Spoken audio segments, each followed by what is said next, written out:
ওকে, welcome সবাইকে। আজকে PSC miscellaneous মেনের জন্য আরও একটা গুরুত্বপূর্ণ জিএস টপিক নিয়ে আমরা হাজির হয়েছি। এই টপিকটা হচ্ছে ভারত মালদ্বীপ সম্পর্ক।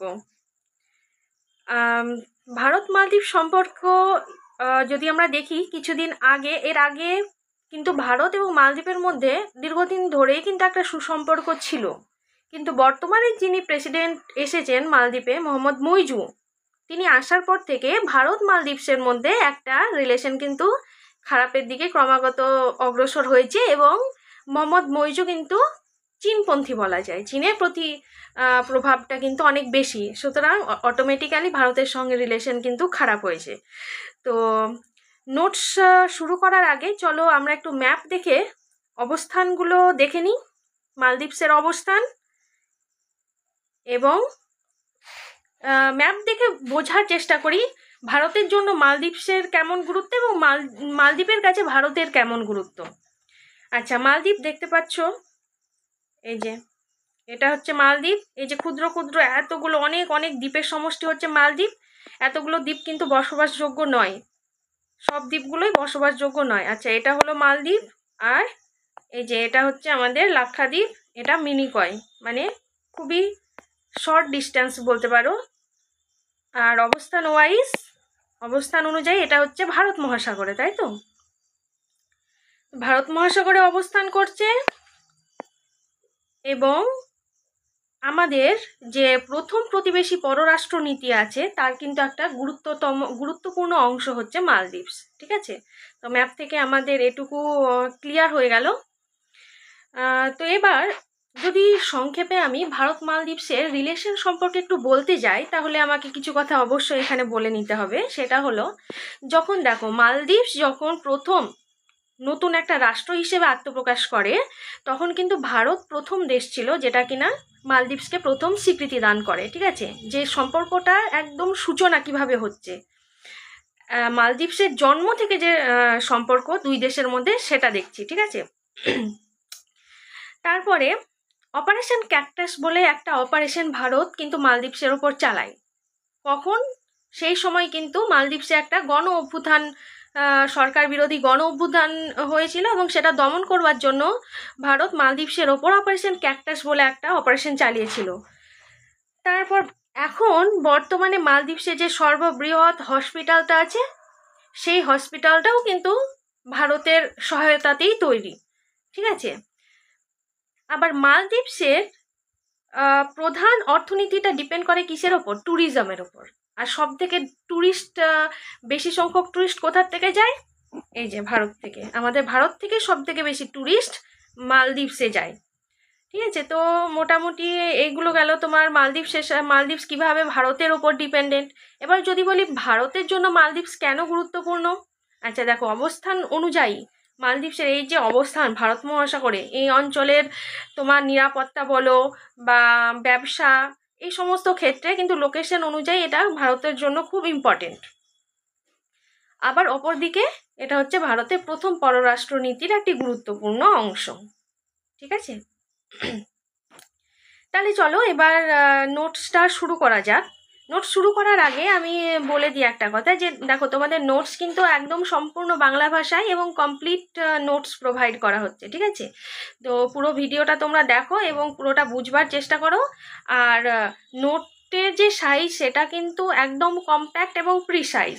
এর থেকে পাতার পর পাতা আমি নোট প্রোভাইড করি না এবং সেটা পরীক্ষার হলে লিখে আসাও পসিবল না। মেন ব্যাপার হচ্ছে পয়েন্ট ওয়াইজ তোমরা মনে রাখো এবং ব্যাপারটাকে যদি বুঝে নিতে পারো, অটোমেটিক তোমার ভেতর থেকেও কিছু লাইন্স কিন্তু বেরিয়ে আসবে, তাই তো? তো আমরা চলো প্রথম থেকে শুরু করি।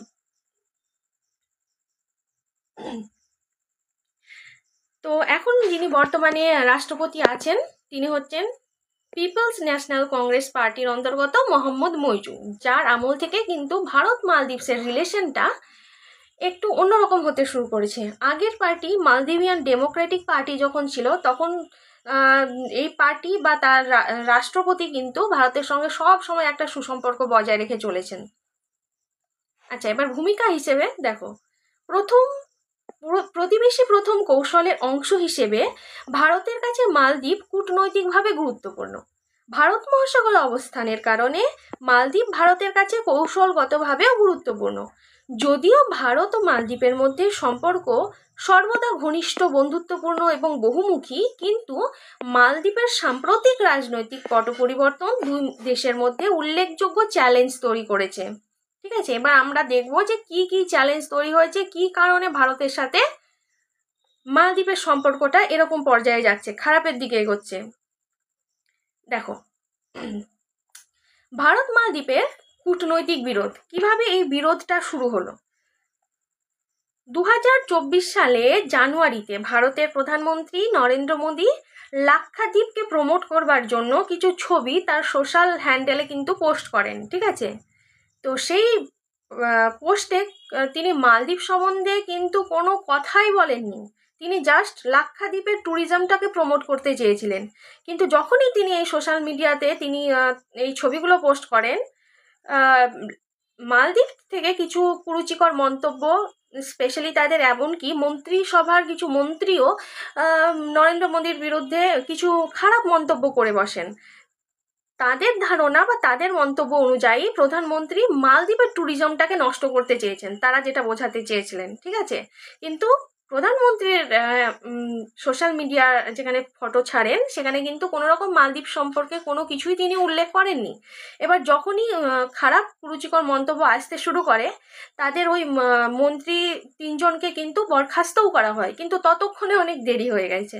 ততক্ষণে অনেক ভারতীয়রা চটে গিয়েছেন, যে সমস্ত ভারতীয়রা মালদ্বীপে পর্যটনের জন্য হোটেল বুকিং করে রেখেছিলেন বা ফ্লাইট বুকিং ছিল, তারা সমস্ত কিছু ক্যান্সেল করে দেন এবং মালদ্বীপ বয়কট বলে একটা সোশ্যাল মিডিয়াতে ট্রেন্ড হতে শুরু করে। ঠিক আছে, তো মালদ্বীপের ট্যুরিজম তো ব্যাপকভাবে ক্ষতিগ্রস্ত হয়, কেননা মালদ্বীপে সর্বোচ্চ সংখ্যক যে ট্যুরিস্ট সেটা কিন্তু ভারতবর্ষ থেকেই যায়। ঠিক আছে, এর ফলে দেশটির অর্থনীতি কিন্তু ব্যাপকভাবে ক্ষতিগ্রস্ত হয়, যা মূলত পর্যটনের উপরই কিন্তু নির্ভরশীল। ঠিক আছে, তারপরে দেখো 2 নম্বর পয়েন্ট, মৈজু ভারত সফরের পরিবর্তে দায়িত্ব গ্রহণের পর তার প্রথম সরকারি সফর হিসাবে চীনে গিয়েছিলেন। ঠিক আছে, তিনি পর্যটন শিল্পের উন্নয়ন ঘটাতে কিন্তু চীনাদের আমন্ত্রণ জানিয়ে আসেন।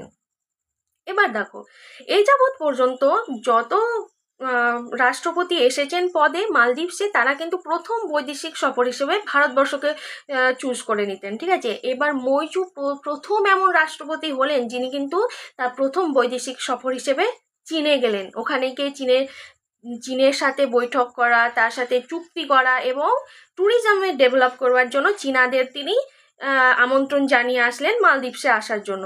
এবং আরও একটা ইম্পর্টেন্ট কথা এখানে আমাদের জেনে রাখা উচিত, সেটা হচ্ছে যে মোহাম্মদ মৈজু তিনি যখন ভোটে লড়াই করবার আগে তার পার্টির যে এজেন্ডা ছিল সেটা ছিল ইন্ডিয়া আউট, মানে বোঝো, তার এজেন্ডাই ছিল ইন্ডিয়া আউট, এবং এই এজেন্ডাকে হাতিয়ার করেই কিন্তু তিনি জয়লাভ করেছেন এবং পদে বসেছেন, প্রেসিডেন্ট পদে বসেছেন। তাহলে ইন্ডিয়ার সাথে সম্পর্ক তো অবশ্যম্ভাবী খারাপ হওয়া, তাই না? এরপরে দেখো 3 নম্বর পয়েন্টে আমরা আসি, চীনের 1 বেল্ট 1 রোড এর অন্তর্গত দেশ। চীনের যে এই গুরুত্বপূর্ণ স্কিমটা আছে বা ইনিশিয়েটিভটা আছে, তার কিন্তু এই গুরুত্বপূর্ণ অংশ বা দেশ হচ্ছে মালদ্বীপ। এবং এই শুধু মালদ্বীপই নয়, এর আন্ডারে ক্রমাগত ভারতের যে প্রথম প্রতিবেশী দেশগুলো আছে, শ্রীলঙ্কা থেকে শুরু করে নেপাল, সবাই কিন্তু এর মানে প্রভাবযুক্ত হয়ে পড়েছে বা হয়ে যাচ্ছে। চীন কিন্তু ভারতের চারিপাশে একটা বেল্টের মতো করে এই ইনিশিয়েটিভের দ্বারা এফেক্ট করতে চলেছে ভারতকে। ঠিক আছে, এরপরে দেখো 4 নম্বর পয়েন্টে কি বলছে, 2024 15ই মার্চের মধ্যে মৈজু ভারতকে সেনা সরিয়ে নিতে বলেন এবং 10ই মার্চের মধ্যে ভারত সরকার সেনা সরিয়ে নেয়। তাহলে দীর্ঘদিন যাবৎ কিন্তু একটা ছোট্ট একটা সেনা ঘাঁটি ছিল মালদ্বীপসে, 17 জন, মাত্র 17 জন জওয়ানকে নিয়ে সেই সেনা ঘাঁটিতে কিন্তু জওয়ানেরা ছিল সেখানে মালদ্বীপসে দীর্ঘদিন যাবৎ। এবং মৈজু পদে বসার পরেই তিনি কি করলেন, ভারতকে অ্যালার্ট করে দিলেন যে তুমি তোমার সেনা ঘাঁটি সরিয়ে নাও, এবং 10ই মার্চের মধ্যে কিন্তু ভারত সরকার সে সেনা সরিয়ে নিতে বাধ্য হয়। আচ্ছা, এই সেই বিখ্যাত ফটোগ্রাফ লাক্ষাদ্বীপে প্রধানমন্ত্রীর, যে ফটোগ্রাফ সোশ্যাল মিডিয়ায় এতটাই ভাইরাল হয়ে যায়, এতটাই ভাইরাল হয় যে পুরো মালদ্বীপ বয়কট ট্রেন্ড চালু হয়ে যায়। আচ্ছা, এরপরে দেখো ভারতের জন্য মালদ্বীপের তাৎপর্য। কৌশলগত অবস্থান, আমরা দেখলাম যে মালদ্বীপ ভারত মহাসাগরে অবস্থান করছে, ভারতের দক্ষিণ দিকে, এবং আরব সাগর এবং তার বাইরেও প্রবেশদ্বার হিসেবে কাজ করে মালদ্বীপ। তাহলে অবস্থানগত একটা ভূমিকা রয়েছে। আর প্রতিবেশী প্রথম নীতির গুরুত্বপূর্ণ অংশ, যা ভারত মহাসাগর অঞ্চলের আঞ্চলিক স্থিতিশীলতা, শান্তি এবং নিরাপত্তা সুনিশ্চিত করে।